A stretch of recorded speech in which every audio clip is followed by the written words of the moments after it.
Welcome, viewers. This is. Oh, what are you saying, cameraman? We've been canceled?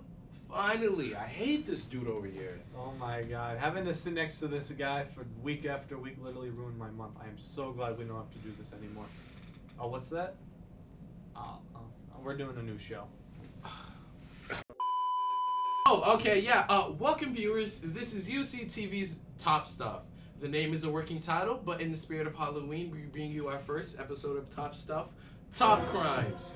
Now, viewers be warned, we will be talking about death and horrific events happening to real people with very little remorse and possibly even making jokes about the tragic things that happened. It's like Twitter, but the show. Exactly, but spookier. We're going to start off with the Smiley face murders. These were known as bizarre killings, which involved approximately 40 male college students in the United States who mysteriously drowned to death. Normally, we would chalk something like this up to a rogue frat party that happened to be near a lake. You know how that goes. Hey, Skylar, I bet you can't swim across that whole lake. Shut up, Grayson. You know I can. Hey, dude's last one across the lake doesn't respect women. And then, just like that, 40 women respecters at the bottom of the lake. However, in some of these cases, unexplained smiley face graffiti was found near the bodies.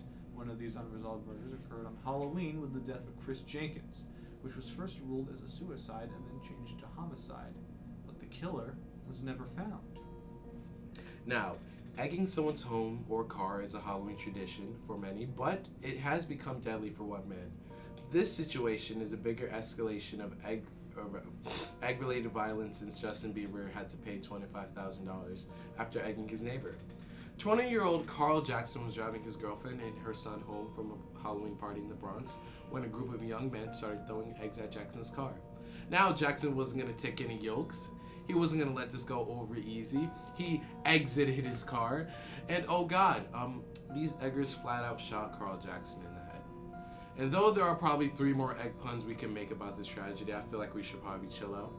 Also, as the legend is, Carl Jackson's mother sends the shooter a Halloween card every year saying, "I'm glad that you're still there." Personally, I feel like this kid should end up at the bottom of the river like those frat boys.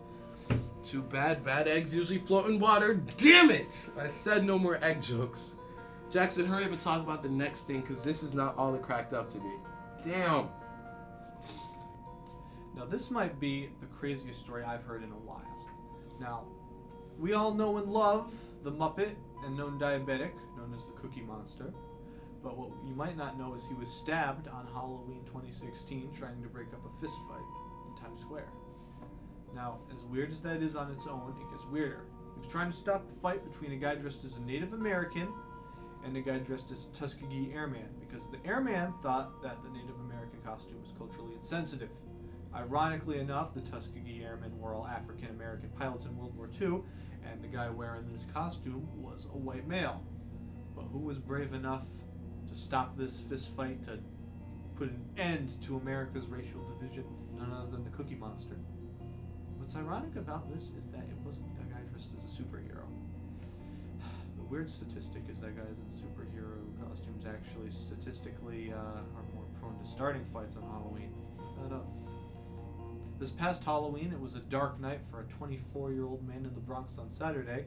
This guy was attending a Halloween party when suddenly he was engaged in a fist fight with a guy in a Batman costume at 3:20 a.m.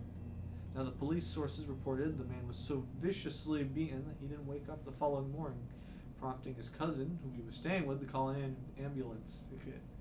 The victim was taken to Allen Pavilion Hospital, where he was treated for brain bleeding. I really want to talk about this next topic. A sophomore from the University of Central Arkansas was expelled after a photo of him at a fraternity Halloween party Friday night surfaced in which he was wearing blackface.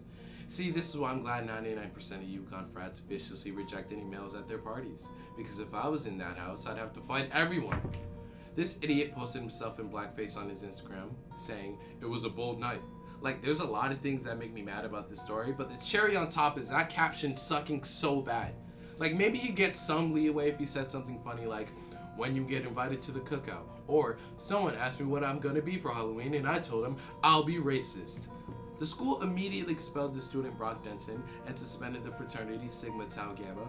I'm glad the school took immediate action, but what was so crazy is like this guy left his whole house, went to a whole party, and avoided getting knocked out the whole night. And you know, we wanted to close on this story because this is the scariest thing I've heard so far. You may think I'm insensitive to all the people that die in these crimes, but hear me out. This guy didn't just go on blackface. He went as Bill Cosby. Like, come on. Bill Cosby post allegations. Like, that's exponentially wrong. He went to a party with the determination to say, I'm a racist, a rapist, misogynist, adulterer, and I made good sitcoms in the 90s. I'm so glad this guy, like, his chances of college got ghosted. Well, that's it for tonight's show. Hopefully we didn't scare you too badly. Just be on the lookout for anything that looks suspicious late at night. You never know what you might encounter. My name is Natil Cooper. And I'm Jackson Adams Pickles. And we hope you have a spooky Halloween.